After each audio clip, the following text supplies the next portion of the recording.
A través de muchas luchas se llegó en algún momento a considerar que la salud era un derecho, que era un problema que estaba metido dentro de lo que se llamaba la cuestión social.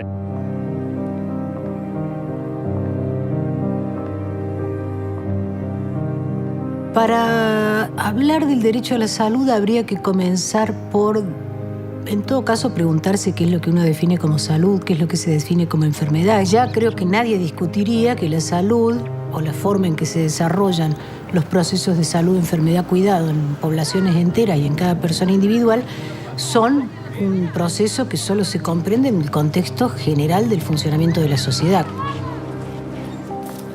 Construir regímenes de ciudadanía robustos no es solo darle a la gente el derecho a votar, sino es también proteger a los sectores más desfavorecidos de la sociedad, protegerlos de manera universal y sin contrapartidas frente a los imprevistos. Eso es la conquista de la seguridad social, de los seguros por enfermedad, de la jubilación y la conquista de la salud gratuita. Uno percibe que hay orientaciones políticas que tienden a reducir los derechos sociales y hay otras que tienden a expandir los derechos sociales y la salud está metida ahí. En toda etapa histórica las personas tienen problemas de salud. Lo particular del sistema económico actual en general es que el acceso a los bienes que están relacionados con nuestra salud, desde el alimento a los medicamentos, pasando por los servicios de salud, todo eso tiene un precio. Entonces el hecho de que tenga un precio empieza ya a perturbar el aspecto humano de la salud y mezclarlo con cuestiones económicas. ¿Puede convivir un bien social con el mercado? No. No, porque un bien social significa que un bien social es un derecho. Y si es un derecho, ese derecho se ejerce. Ese derecho no se puede traficar en función de las capacidades económicas de los individuos. Porque os direitos sociais requerem a intervenção do Estado para arrecadar de un lado y distribuir de otro. Existe la idea del derecho a la salud, pero luego la constatación de que no es para todos. ¿En qué momento se naturalizó que hay distintas respuestas para distintas poblaciones?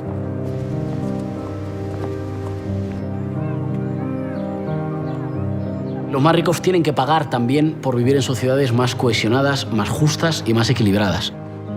Como no planifican, y lo que hay es una especie de como conquista del oeste, a ver quién llega primero y rapiña más, una especie de capitalismo de casino y de rapiña, porque hay toda una insubordinación de los sectores más privilegiados en nuestras sociedades, es el intento de desembarazarse de la obligación de pagar por vivir en un país más equilibrado.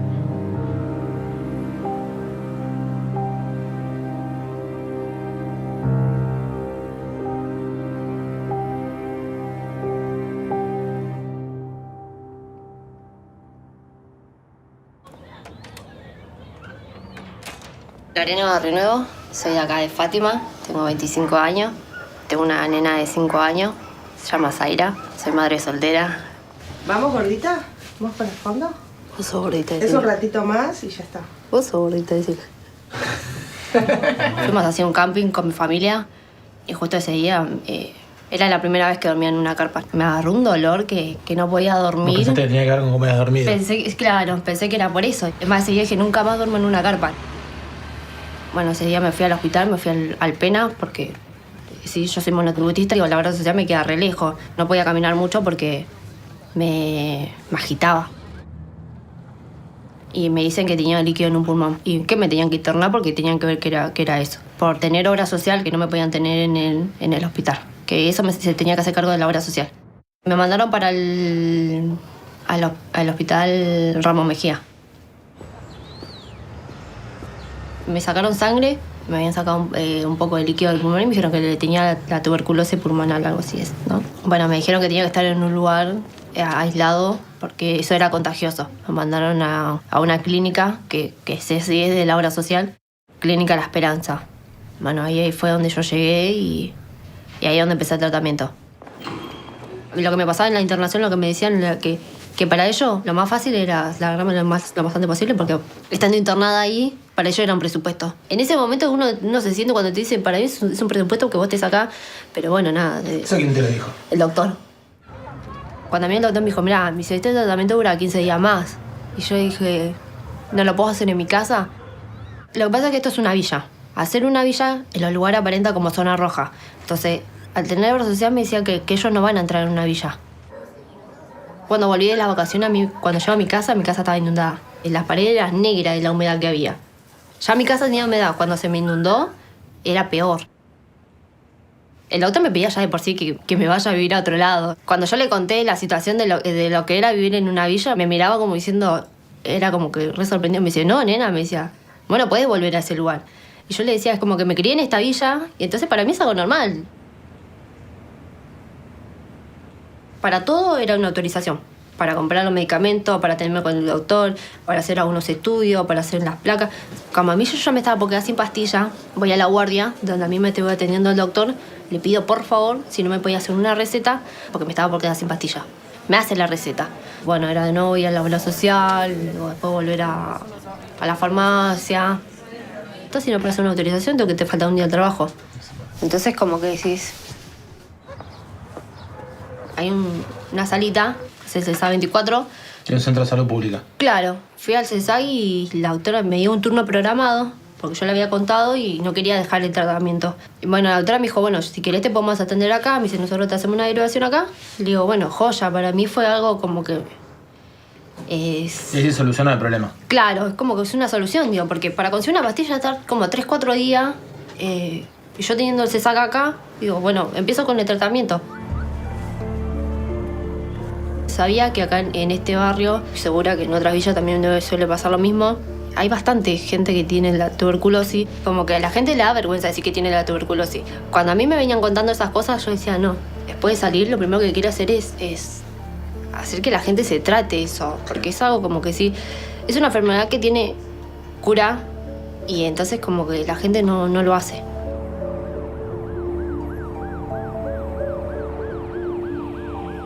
E o que a gente encontrou como principal evidência da discriminação é a situação de peregrinação. Ou seja, a pessoa chega num hospital público, a partir desse momento, se fosse realmente um direito assegurado de cidadania, ela estaria sob responsabilidade do Estado.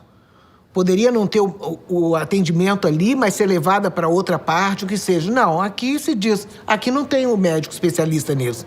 E ela então começa a peregrinar de um hospital ao outro como uma trajetória de sofrimento pessoal y no una responsabilidad del Estado. Por un lado está el derecho a la salud en el sentido más amplio, o sea, el derecho a gozar de las condiciones de vida necesarias para el mejor estándar de salud posible, para no morir de enfermedades evitables, etc. Y por otro lado está el derecho a las prestaciones médicas, a la asistencia médica en salud. Lo que se enferma es el cuerpo de las personas y el cuerpo tiene una significación social, tiene funciones sociales. Es un cuerpo que trabaja, es un cuerpo que hace el amor y un cuerpo que lucha. Estos tres aspectos generalmente no son tomados en cuenta por la medicina dominante o la medicina hegemónica. Cuando el médico lo atiende a usted, está produciendo un hecho que ya, o tratando de controlar un hecho que ya se ha producido sobre su organismo. Mientras que la medicina y la salud, si el paradigma es correcto, debe preservar la salud. Esto es importante entenderlo, porque si no, el paradigma que intenta instalar el neoliberalismo es el paradigma de la atención de la enfermedad. Entonces, cualquier gobernante en cualquier lugar del mundo dice: estamos inaugurando un centro de salud, cuando en realidad está inaugurando un centro de atención de la enfermedad. Esto tiene una larguísima historia. Empezó con una famosa disputa histórica entre Pasteur y Koch, por un lado. Pasteur era el médico francés que había descubierto, digamos así, los microbios, y Koch había descubierto nada menos que el bacilo de Koch, el que producía la tuberculosis, según él. Y después apareció otro personaje, otro alemán, Virchow, que era anatomopatólogo, pero que además de ser anatomopatólogo, era un gran militante social, era un hombre que peleaba por la gente. Y entonces lo que él decía era, lo de los microbios tiene poca importancia, esto después lo repitió muchos años después Ramón Carrillo. Lo que importa es que la gente come mal, se fatiga mucho, trabaja en condiciones insalubres, y eso es lo que produce la enfermedad. Si tenían razón Pasteur y Koch, para curar la enfermedad de la tuberculosis había que matar los bichitos. Si tenía razón Virchow, había que crear condiciones sociales diferentes. Y esta fue una polémica que duró hasta el día de hoy. Y la pelea la ganaron Pasteur y Koch, por supuesto, y en consecuencia surgió la fenomenal industria de medicamentos que padecemos hasta la actualidad. ¿Cómo fue con Carrillo y con Perón en la Argentina? No existía Ministerio de Salud. Tanto es así que hay una frase muy graciosa donde Carrillo le dice, ¿cómo voy a ser ministro si no hay Ministerio de Salud, general Perón? Y Perón le dice, ¿se da cuenta? Hay un ministerio para las vacas y no hay un ministerio para los hombres. Carrillo plantea 3 ejes centrales. El mejor plan de salud es agua corriente y cloacas. Los virus y las bacterias son pobres causas de enfermedades al lado de la miseria, la pobreza y la exclusión social. Y si la investigación científica, tecnológica, destinada a la salud no está al servicio del pueblo, no sirve para nada. En 1945, Perón creó junto a Carrillo el Sistema Público de Salud, que en pocos años, con la ayuda de la Fundación Eva Perón, inauguró hospitales por todo el país. En 1949 se creó el Ministerio de Salud de la Nación. En los años siguientes, el sistema de salud se fortaleció tanto que se erradicaron enfermedades y hasta se creó la empresa de medicamentos del Estado, Emesta. Pero la dictadura iniciada en 1955 destruyó muchas de esas conquistas. El ministerio quedó desactivado hasta el 58, año en el que asumió Frondizi. En 1966, los militares volvieron a cerrar el Ministerio de Salud. Onganía trasladó parte de los recursos del sistema público a los sindicatos y se crearon las obras sociales. Luego, Videla pasó la responsabilidad de los hospitales a cada provincia.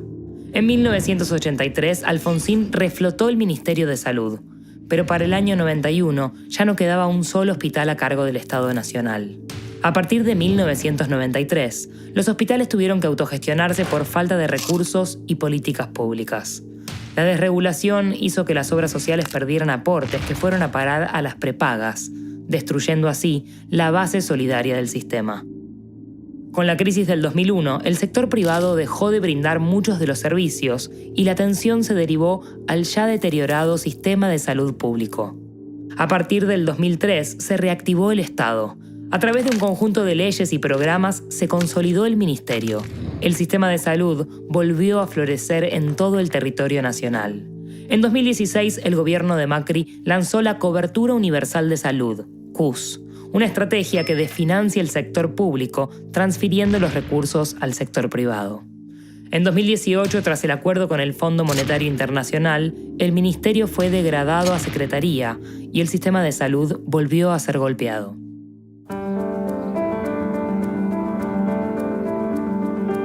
¿Cuál es el quantum de derecho a la salud que vos tenés? Se está moviendo todo el tiempo. Hay políticas que tienden a generalizar el derecho de que cada uno acceda al servicio que necesita de acuerdo a su condición y necesidad y no de acuerdo a su capacidad de adquirirlo en el mercado. Este modelo liberal de cidadania, ele não entra na cidadania social. O direito social não existe desse ponto de vista. E deveria ser resolvido no mercado. Habermas dijo, el proyecto neoliberal tiene alguna posibilidad de imponerse si encuentra una sociedad dividida en 2 fragmentos que a la vez produce.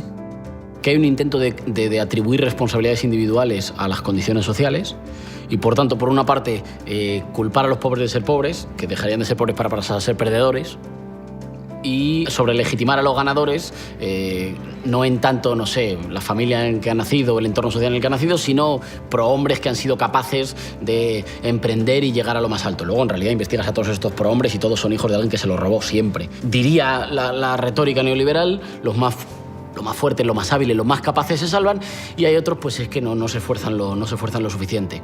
Yo soy lo que yo logro por mí mismo y el que no lo logra es un perdedor. En realidad es enloquecer a la sociedad, porque es convertir a toda la sociedad en una especie de conjunto de individuos aislados, asustados y compitiendo por a ver quién se salva. La realidad se nos presenta a nosotros siempre con la invitación a que nos parezca normal, digamos, ¿no? Pero en realidad, en sentido estricto, luchar contra esa normalidad es en buena medida, digamos, la tarea política de todos los tiempos. No debiera parecernos natural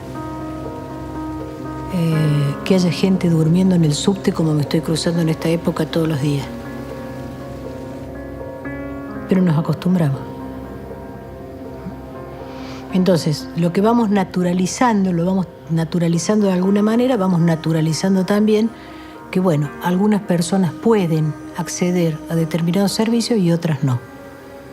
Una vez que hacemos eso, el neoliberalismo acabó con nosotros. Quiere decir, acabó con aquello más valioso que tenemos como sujetos en términos de lo común, lo comunitario, la posibilidad de generar vínculos solidarios, la posibilidad de generar confianza en el otro y obviamente la posibilidad de sentir que estamos en una sociedad que es como una red que nos protege si caemos.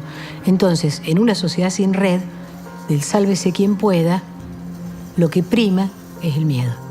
No hay democracia, no hay régimen de ciudadanía si la gente tiene miedo al mañana.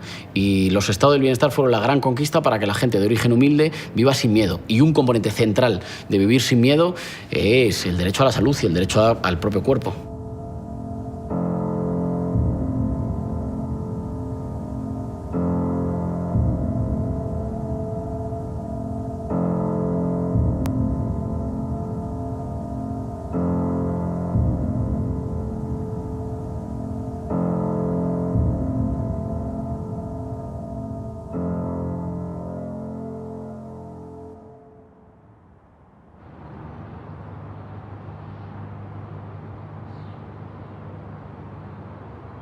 Soy María Inés, soy licenciada en Letras, docente, escritora también. Tengo 31 años, vivo en la ciudad de Buenos Aires y tengo esclerosis múltiple, que es una enfermedad neurológica, autoinmune, crónica, que bueno, no tiene cura. Y tengo que hacer un tratamiento, o sea, desde hace 4 años más o menos me la diagnosticaron y desde entonces tengo que hacer una rutina, digamos, de vida muy ordenada. Trabajo, estudio y quiero tratar de que mi vida sea lo más normal que se pueda. Entonces eso implica cierto orden. El primer año empecé con un tratamiento y al segundo año como no funcionaba y desde entonces me paso medicación una vez por mes por suero y además todos los días tomo más o menos 2 pastillas por día específicamente para los dolores y como paliativos de lo que me produjo la enfermedad en su momento. Y además, por las lesiones que tuve en un primer momento, tengo ciertos tratamientos que ir haciendo a veces. Como la enfermedad es muy imprevisible, también es imprevisible los síntomas. Todo mi tratamiento lo hice en el Hospital Ramos Mejía, es un hospital público, pero sin embargo todos los estudios, resonancias, la punción lumbar que me tuvieron que hacer, análisis de sangre, todas esas cosas las hago por fuera. Yo tengo un trabajo en relación de dependencia y derivo mis aportes de la obra social a una prepaga. Entonces, digamos, tengo como un tratamiento mixto. En mi neuróloga, que es especialista y muy recomendada, atiende en el hospital público y todos los otros tratamientos, digamos, los hago por la prepaga, digamos, en lugares privados, en clínicas privadas. Yo antes de conocer que tenía esclerosis múltiple no usaba mucho la prepaga realmente, o sea, iba al dentista, al ginecólogo, pero nada más. Entonces me servía, por supuesto, y tenía a disposición, que lo sigo teniendo, una cirugía estética gratis por año. Eso es muy fácil de hacer porque llamo a un cirujano plástico y acuerdo una entrevista y puedo hacerme, no sé, las tetas, la nariz, lo que quiera. Pero, sin embargo, necesité muchas veces tratamiento de rehabilitación ortoóptica, que es muy específico, pero que no necesita hacerlo un médico, es un óptico en general. Son una serie de ejercicios para fortalecer los músculos de los ojos y que yo entonces no me maree ni vea doble y pueda leer, pueda usar la computadora, pueda ver televisión. Eso es muy difícil de conseguir, porque hay pocos prestadores, porque pagan muy poco y en general son privados. Y bueno, nada, teniendo que hacerlo 2 o 3 veces por semana durante un tiempo de, no sé, 2 o 3 meses, es difícil por ahí poder pagarlo. Y es injusto también porque si quiero me hago las tetas. No siempre encuentro una buena respuesta y un trato cálido y ameno. Estoy todo el tiempo atenta y como conozco mis derechos y conozco también cómo se pueden mejorar las cosas, si es que se pueden mejorar, yo de repente, enojándome, ¿no? Padeciéndolo, llorando, puedo lograr en algún momento que las cosas sean como yo necesito y en adelante mejorar mi situación. Pero veo muchos pacientes perdidos, muy solos y con poca información y poca capacidad de acceder a esa información para pelear por sus derechos. Yo estoy todo el tiempo reclamando la información y he tenido conversaciones de 1 hora y media con mi médica en el hospital. Mi médica no puede atender en el lugar privado pacientes que no se tratan la enfermedad en ese lugar, que tiene sus beneficios, digamos, porque tiene una hotelería mejor, pero en realidad yo hasta entonces, teniendo una prepaga, prefería ir al hospital, pagando igual o sea, pagaba al hospital. La obra social le paga al hospital la prestación. Si yo me interno para pasarme medicación, no es que voy gratis pero porque muchas veces me ha pasado que me han tratado mal porque me decían que yo estaba ocupando un lugar en el hospital teniendo obra social. Médicos. Fue dentro todo rápido porque hice gestiones, porque llamaba casi todos los días. Creo que tardaron 15 días en darme la medicación. Pero es bastante habitual que los pacientes tarden meses hasta que por primera vez le dan la medicación. ¿Qué puede haber pasado en ese periodo de tiempo? Yo podría haber tenido nuevas lesiones y cada lesión tiene su repercusión en el cuerpo. Cuando me tuvieron que agregar otra medicación, también se complicó. No me querían dar la medicación, me querían hacer un descuento del 40%, pero si yo no hubiera sabido que eso necesariamente tiene una cobertura del 100%, quizás hubiera dicho, no, gracias, porque no lo podía pagar, o podría, no sé, digamos, no tengo la posibilidad de pagar más de 10.000 pesos cada 15 días. Yo pienso que tengo un poco de suerte, digamos, dentro de la mala suerte, que es que tengo una enfermedad que tiene una prevalencia muy alta en países nórdicos, que son países donde hay mucha plata, son países ricos. Y entonces hay mucho dinero también destinado a la investigación. No sé, pienso, si tuviera Chagas, estaría un poco más complicada. ¿Y por qué pensás que te ponen esa traba, que tenés que vencerla, demostrar que realmente estás enferma, que tenés que pelearla? Porque está pensada la salud como un negocio y entonces, claro, yo salgo, no sé cuánta plata salgo por mes. A veces pienso que, no sé, voy a decir algo que por ahí no suena muy bien, pero a veces pienso que les conviene venir y, no sé, matarme, qué sé yo, porque la verdad es que les salgo muy caro.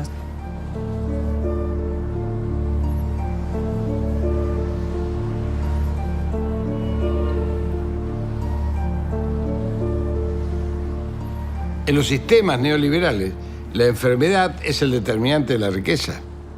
Es aquello que que le va a permitir a las multinacionales de medicamentos, a las multinacionales tecnológicas, a aquellos que ejercitan la medicina como un servicio de lucro, ¿no es cierto?, aumentar sus capacidades en la medida que haya enfermos.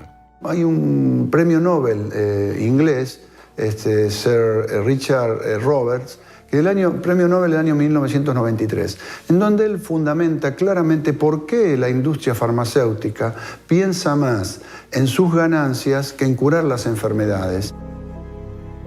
Por eso siempre decimos que el sistema no nos necesita en etapas neoliberales ni muertos ni sanos, no necesita enfermos. La salud como mercado, la salud como producto, se basa, por un lado, en un alto consumo de medicamentos, en un alto consumo de aparatología, donde tiene, por un lado, los estados como compradores, por ejemplo, de vacunas. Eventualmente puede suceder que nos vacunen de cosas que no necesitamos. Y por otro lado, tiene mercados de seguros que van comprando estos servicios según la capacidad de acceso de cada una de las personas de acuerdo a su lugar en el estrato social. Todo este ensamblaje, o esta, diría yo, corrupción que produce sobre el sistema de investigación, comienza hacia la década del 80. Con el gobierno de Ronald Reagan sobreviene una serie de leyes que lo que antes había que hacer por separado, el investigador científico y el laboratorio de producción por otro lado, lo pone en una misma lógica y la lógica termina siendo un fin mercantil. A partir de esta ley se empieza a cooptar todo el sistema. ¿Por qué? Porque los mismos que investigan empiezan a ser pagados por los laboratorios. Y esto, que era inmoral desde el punto de vista científico, pasa a ser parte de lo que luego se naturaliza, pasa a ser parte de lo que es normal. Si un individuo tiene un derecho, ese derecho tiene un marco legal, un marco constitucional y además está ejercido sobre un bien social. Bueno, ese bien social tiene que tener accesibilidad y universalidad. Si a eso le ponemos un precio al cual no accede la población, estamos limitando un derecho, que es el derecho a la salud, ni más ni menos. En una sociedad, los derechos sociales rigen para el conjunto o son privilegios.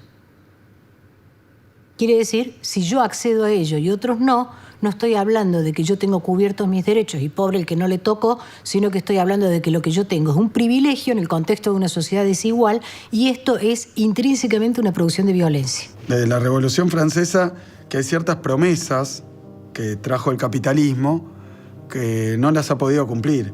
Pues la Revolución Francesa se planteaba, está bien, ahí está el mercado, llegó el capitalismo, pero los principios que vamos a tratar de hacer cumplir son libertad, igualdad, fraternidad. Y a medida que el capitalismo se desarrolla, avanza y pasa el tiempo, resulta cada vez más obvio que un mercado todopoderoso en realidad es absolutamente contradictorio con estos principios básicos. No hay ni libertad, porque si uno no puede acceder a los bienes, ¿libre de qué? Si no puede comer o no puede curarse. La igualdad, claramente, con el proceso de concentración de los ingresos, parece cada vez no más difícil de alcanzar, sino cada vez más atrás y más lejana. Y la fraternidad es un valor que el mercado que no garpa, no vende.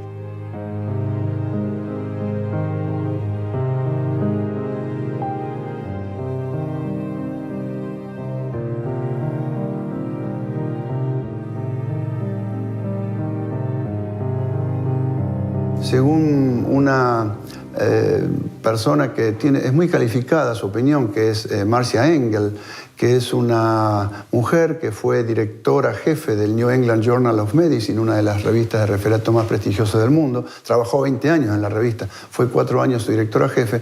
Escribe un libro que se llama La verdad acerca de la industria farmacéutica, cómo nos mienten y qué hacer al respecto, en donde devela cómo a partir de esa década los laboratorios hacen una cooptación de todo lo que es el desarrollo científico. El medicamento, lejos de ser un desarrollo que hace la ciencia para mejorarle la vida a la gente, es un producto comercial, mercantil y financiero, que está absolutamente alejado de lo que realmente cuesta de producir, desarrollar, investigar. Esto atenta directamente contra la salud, porque el acceso, al ser estos precios tan desorbitantes, hay enormes cantidades de poblaciones no pueden acceder. Pero también produce que esas poblaciones que quieren ejercer su derecho a poder acceder, presionan sobre los gobiernos para que se los adquieran. Lo otro que desentraña Marcia Engel es que existe una mentira absoluta a la hora de decir cuánto se gastó en esta investigación. Entonces, ella demuestra que un laboratorio dice, he gastado $800 millones para investigar esto, y en realidad gastó $100 millones, o menos aún. Pero carga todo como si fuera costo de investigación, para luego fijar precios que son inaccesibles. Y eso es el papel del Estado, no como el factor fundamental de la producción y la propiedad de los bienes, pero sí por lo menos como una empresa testigo que tenga algún papel y alguna capacidad del Estado de por lo menos acceder a los saberes vinculados a esas producciones. Lo que quieren hacer es que el Sistema Nacional de Salud Pública sea subordinado a la prestación de servicios de lujo para aquellos que puedan pagárselo. No se trata de eliminar la seguridad social ni la salud pública. Se trata de mantenerla como la reserva de todo aquello que no es rentable. Hay un trabajo muy fuerte, publicitario, comunicacional, para ocultar que también hay jeques árabes y grandes magnates en el mercado de salud. Son mercados solo equiparables a los del armamento, a los del petróleo, y es la salud de la gente. Y ese es uno de los problemas que vivimos en las economías emergentes, o en vías de desarrollo, o en el tercer mundo, como quieran, porque como hay Estado débil, el Estado, al ser intrínsecamente débil, por ser sociedades menos prósperas, menos desarrolladas, entonces termina el Estado siendo también rehén de los grandes intereses médicos, económicos. Porque estamos en un proceso que muy bien describe un libro que se llama Medicamentos, Derecho Humano o Negocio. Ahí se marca claramente una tercera etapa, que es el medicamento como un producto ya financiero. No solamente que se obtienen ganancias extraordinarias falseando lo que costó desarrollarlo, investigación, desarrollo, etcétera, sino que se pasa una etapa en la cual ese medicamento forma parte de una empresa que cotiza en bolsa y mientras más caro pongo el medicamento, más voy a cotizar en bolsa porque las ganancias extraordinarias van a ser mayores. Fíjense que hay medicamentos que en estos momentos valen $2,80 si uno hiciera el costo real de investigación, desarrollo y producción, y se venden a $1.000. Es decir, hay 33.000% de ganancia. Ahora, cuando uno ve esa ganancia extraordinaria en el lugar en donde se investiga, se desarrolla y se produce, en realidad termina siendo poca si lo compara que esa empresa, por tener ese producto, pasó a cotizar en la bolsa de $40.000 millones un año a $124.000 millones al año siguiente. Cuando el medicamento se transforma en el eje de la vida, estamos en un problema. ¿Y el eje de la vida cómo se transforma en el eje de la vida? Se adopta como cultura. Pareciera que en la vida moderna, en la vida de la sociedad de consumo, nadie puede vivir si no es tomando un medicamento. Y cuando a alguien lo medican, le están poniendo un sello en la frente y ese sello en la frente queda de por vida. O sea que ese laboratorio ya sabe que de por vida lo va a tener a usted como cliente cautivo en un sistema de lucro mercadista y de consumo. Y el día de mañana, si ese medicamento baja de precio, porque hay mucha competencia, le va a sacar uno que le va a decir que es mejor.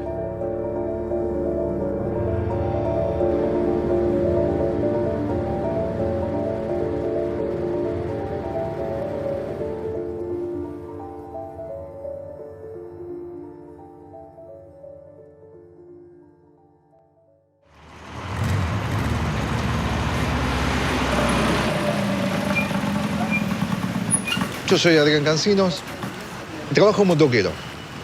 Toco la viola, mi hobby desde adolescente. Yo tengo hepatitis C, así es. Tengo hepatitis C, tuvimos 2 hijas. La primera hija a los meses la llevamos y tiene HIV y hepatitis C. Ahí me enteró que tengo HIV y hepatitis C. Y lo primero que se hizo fue un tratamiento para el HIV. Mira, desde mi punto de vista, la hepatitis C es una enfermedad que, si bien en un principio no le di bolilla porque no le prestaron mucha atención, era más el tema del HIV, es una enfermedad que mata. Es algo que se ha llevado a la mamá de mis hijas en el 2009 y a mi hija Naila en el 16. ¿Y hay tratamiento para la enfermedad? Sí, hay tratamiento. De hecho, yo lo hice, me lo dieron hace unos meses, hará 4 meses. Un tratamiento de 3 meses. Y bueno, según el primer análisis que me lo hice ahora en diciembre, que es cuando termine el tratamiento, me dicen que estoy prácticamente casi curado. Hay un 90% de posibilidades de que sea así. Y 10 pastillas por día, durante 3 meses. Al trabajar por mi cuenta en negro no tengo obra social, por lo tanto tengo que ir a un hospital público. ¿Y qué tal es? Excelente. ¿Por qué? Por los médicos, por los profesionales. Los profesionales, yo creo que la gente le pone todo. Por los médicos, los enfermeros, todo. El problema del hospital, vuelvo a decir, y volvemos al Estado, son los insumos. Y mi hija Naira se desmejoró en un año y medio, a tal punto que estaba en lista de trasplante. Ella fallece en el hospital de Cruce esperando un trasplante. ¿Y por qué no llega el tratamiento de ella? No sé. ¿Ya había tratamiento acá? Sí. Ya había tratamiento, ya estaba el tratamiento, podía acceder al tratamiento, pero no sé, tardaban listas, qué sé yo.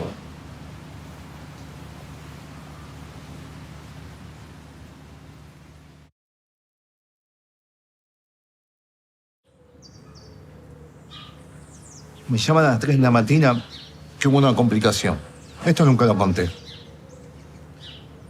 Entro, no me dice nada nadie. Paso. No había médico, no había enfermera, no había nadie. Estaba mi hija atendida sin el respirador, sin nada. No hacía falta preguntar nada. Cuando salgo, me encuentro un médico en el pasillo, me dice, mire, le quiero decir algo, usted ya... Acabo de entrar, le digo, no hace falta que me digan nada. Digo, déjame. Y volví y empecé a guardar, como cuando guardé las cosas de mi mujer, en la mochila tranquilamente, mientras mi hija estaba en la cama. ¿Por qué? ¿Por qué tenés que ser tratado así, viste? Pues no tenías nadie que te contenga. Nadie, no te recibió nadie, viste. Pasaste y te encontraste con tu hija muerta y punto. Me contuvo el tipo de seguridad que me da unas palmadas en la espalda. Y el médico que me explicó un montón de cosas que yo no las moví, sentía que hablaba la boca nada más, porque mi cabeza estaba en otro lado. Yo sé que estoy curado. Por algo será que me tuve que curar, por algo será que yo estoy acá hablando, para contarles que esto se llevó a la mitad de mi familia, que esto es grave, que tomen conciencia de que esto no, que si alguien duda de que se haga el test y enseguida vean las maneras de pedir la medicación, porque la medicación no está tan accesible como la de HIV. Y no quiero que mi familia pase inadvertida como todo. Por eso estoy dando la cara y decir lo que me pasa, porque es importante para mí. He vivido cumpleaños, la he llevado al colegio durante la primaria, nos fuimos de vacaciones. Una familia destruida por algo que había una cura.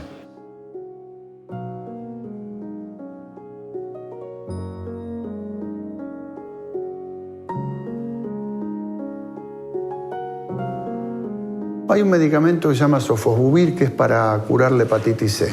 Es un medicamento que realmente cura, a diferencia de otros que pueden mejorar una situación clínica, que pueden estirar la vida. Este es un medicamento que realmente cura y cura en poco tiempo, ¿no? Aproximadamente 3 meses, una persona que tenía una enfermedad que de evolucionar es mortal, se cura y se olvida el problema para siempre. Este medicamento fue descubierto al azar y para otras cosas por un laboratorio muy pequeño que se llamaba Pharmacet. Vino un laboratorio o una empresa farmacéutica muy grande de los Estados Unidos que se llama Gilead y compró la patente.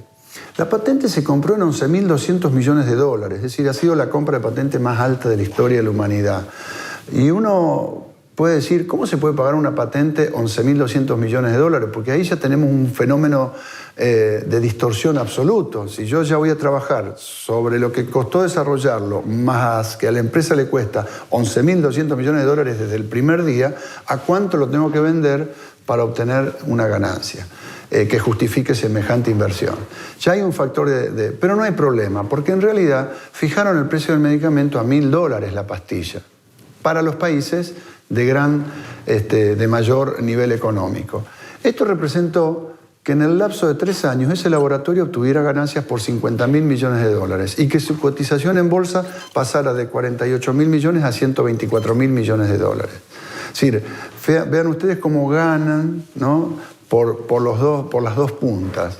Rápidamente amortizaron los gastos y rápidamente obtuvieron ganancias extraordinarias.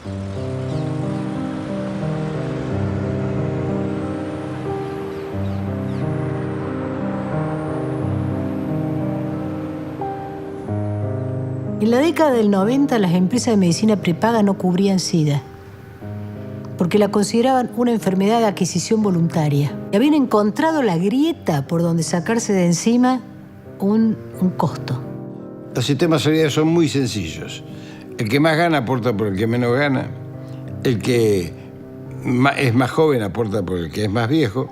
Y el más sano aporta por el que está más enfermo. Cuando las personas, al conjunto de la sociedad, se la opera a través de los medios masivos de comunicación, en función de abandonar los sistemas solidarios y pasarse a los sistemas de lucro, se está produciendo lo que se llama un descreme. Ese descreme rompe los sistemas solidarios. Uno termina encontrando una sociedad, primero, insolidaria, ¿no? ¿Por qué? Porque si yo no quiero ser un perdedor, tiene que haber otro por abajo mío. Yo solo me puedo considerar un ganador cuando hay otros que están por abajo mío.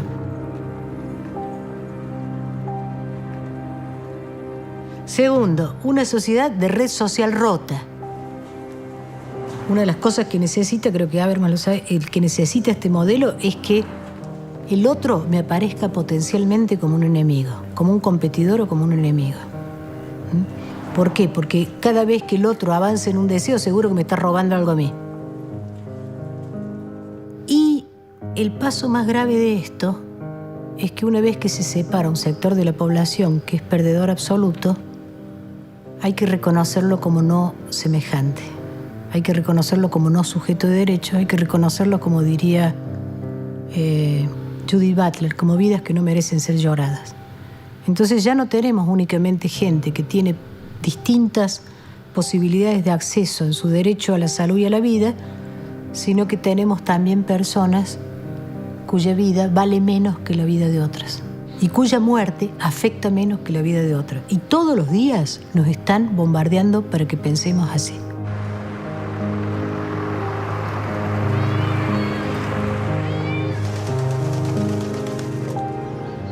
Para hacer que la salud esté realmente al servicio del pueblo, primero hay que lograr lo que yo llamo la constitución del sujeto social. La constitución del sujeto social para mí es un sujeto colectivo que adquiere una capacidad importante, que es la de introducir temas de debate en la agenda del Estado. El caso de Brasil es muy interesante y yo creo que es digno de un estudio en profundidad.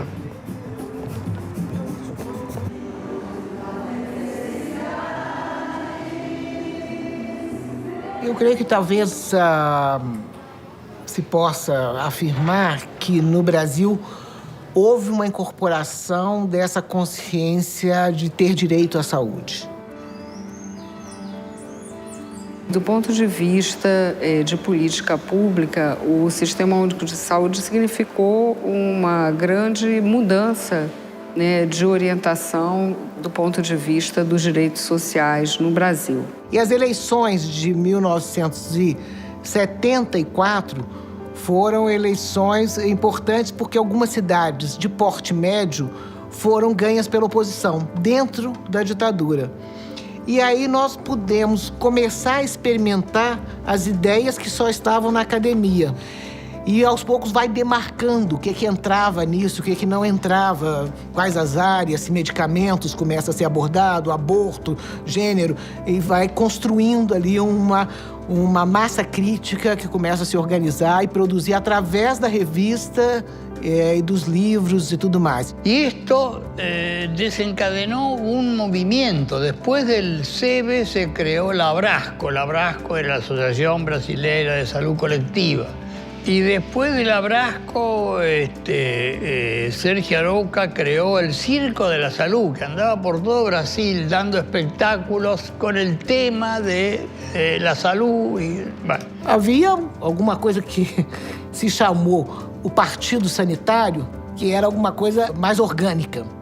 Ou seja, várias dessas lideranças, né, se reuniam eventualmente para construir organicidade e buscar consenso, porque aqui nós também temos diferenças. E eu acho que o movimento sanitário tinha isso: construção do conhecimento, experimentação na gestão e organização política. Municipais enfrentaram... Houve uma mobilização, né, que nós chamamos de movimento da reforma sanitária, que teve alguns marcos importantes em conferências de saúde, né, que foram instituídas pelo Estado brasileiro desde os anos 30, né, mas que foram mudando ao longo do tempo. E em 86 houve uma conferência de muito impacto na formulação das linhas do que viria a ser o Sistema Único de Saúde. Havia conferências na área de saúde que eram reuniões técnicas, de técnicos.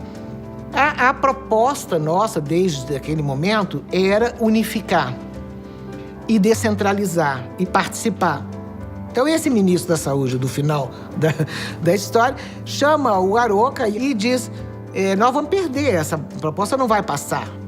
E o Aroca diz: bom, isso não vai passar se a conferência tiver a modalidade que sempre teve, só técnicos. Agora, nós podemos fazer uma conferência que tenha 50% da sociedade civil, 50% do Estado, com sindicatos, com pessoas discutindo durante um ano, fazendo pré-conferências, não sei o quê e tal.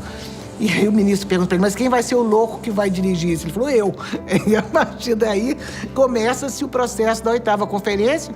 Então, essa arquitetura da participação de conselhos e conferências, ela vem da área de saúde e hoje ela é adotada em toda a área social no Brasil. Mas em seguida disso nós tivemos a Assembleia Nacional Constituinte. E aí já havia uma mobilização enorme na área de saúde para levar esse projeto adiante dentro da Constituição. Quando se reformou a Constituição de Brasil e lograram introduzir na Constituição esta hermosa frase que diz: a saúde é um direito do povo e um dever do Estado. Se criou o Parlamento da Saúde como se a saúde é ou não é um direito da pessoa humana. E por ser um direito, uma necessidade da pessoa humana, deve corresponder a um direito. E esse direito deve ser defendido.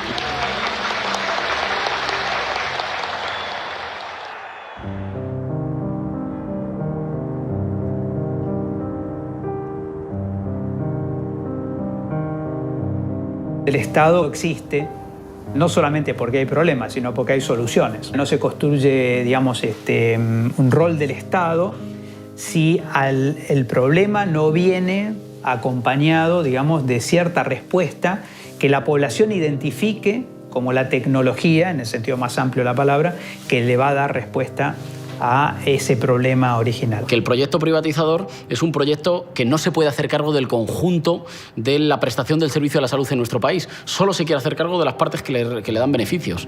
Muy rápidas, de las pruebas médicas, de las cosas que puedes cobrar y facturar muy rápido, pero que no implican las grandes, digamos, las grandes inversiones, no sé, en maquinaria, en aparatos, en formación. Eso lo quieren relegado al sector público.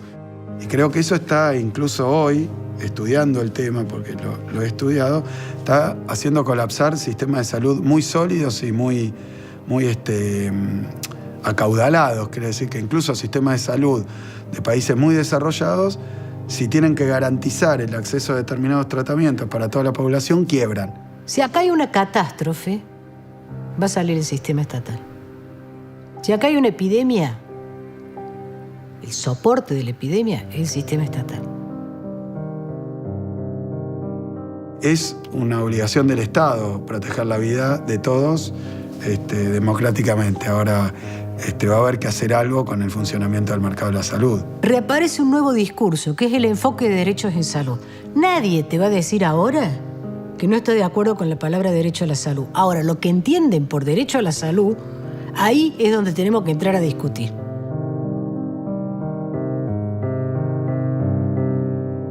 Los sistemas públicos de salud, universales y gratuitos, funcionan. Son un ejemplo extrapolable. Y los atacan tanto porque son un nicho de rapiña para ellos, pero también por el ejemplo político.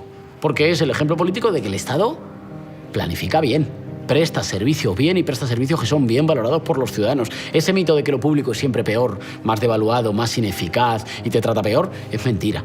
El Estado funciona bien. Cuando el Estado está presente, el acceso a la salud es más equitativo, más eficiente, más eficaz, es más barato. El neoliberalismo es un inmenso desorden. Es un inmenso desorden en el que la lucha por la rapiña de los privilegiados por apoderarse de más trozos de la renta nacional, por despedazar al Estado y por apoderarse de más parte de la riqueza colectiva, nos sume a todos en una especie de caos que durante un tiempo ellos nos pueden representar como una especie de avance, meritocracia e innovación, pero que en el fondo es el Digo, esto no es nada moderno.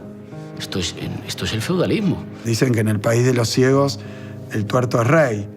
Yo diría, y ni hablar de si el Estado además puede ver con los dos ojos de qué se trata el sistema de producción y distribución de los medicamentos. Me parece que es importantísimo, y si pierde esas capacidades, entonces se van a perder esos derechos.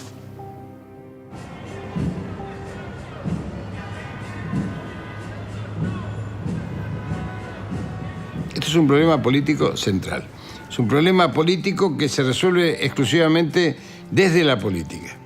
No se resuelve ni del sanitarismo, ni se resuelve desde la contabilidad de los presupuestos nacionales, no se resuelve desde otro lado que no sea la política. El poder político es la capacidad que tienen algunas personas o grupos para movilizar a otros en defensa de sus intereses o de sus derechos.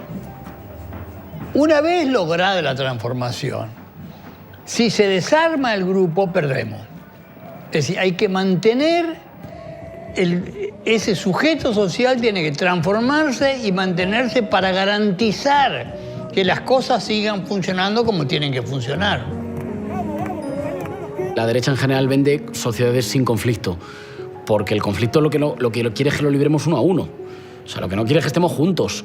Creo que el reclamo del derecho a las prestaciones médicas, a los cuidados de la salud, es un reclamo respecto al cual no debemos dejar que se reduzca al dolor individual de cada familia.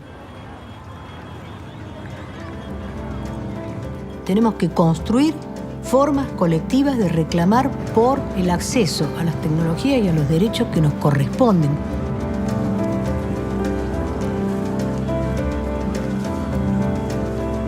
La solución para mí viene de abajo arriba, de la organización, de la sociedad civil, del pueblo, para reclamar la salud como lo que es un derecho mínimo, indispensable y básico.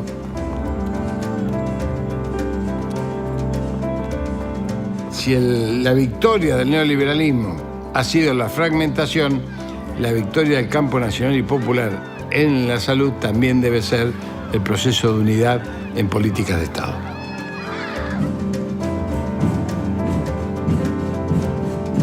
Si no tenemos a la gente movilizada, no hay transformación posible.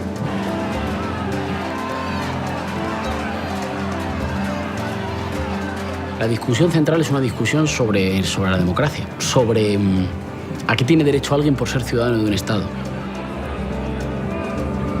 El derecho a tener patria, el derecho a tener un país, el derecho a pertenecer a una comunidad que cuida de los suyos.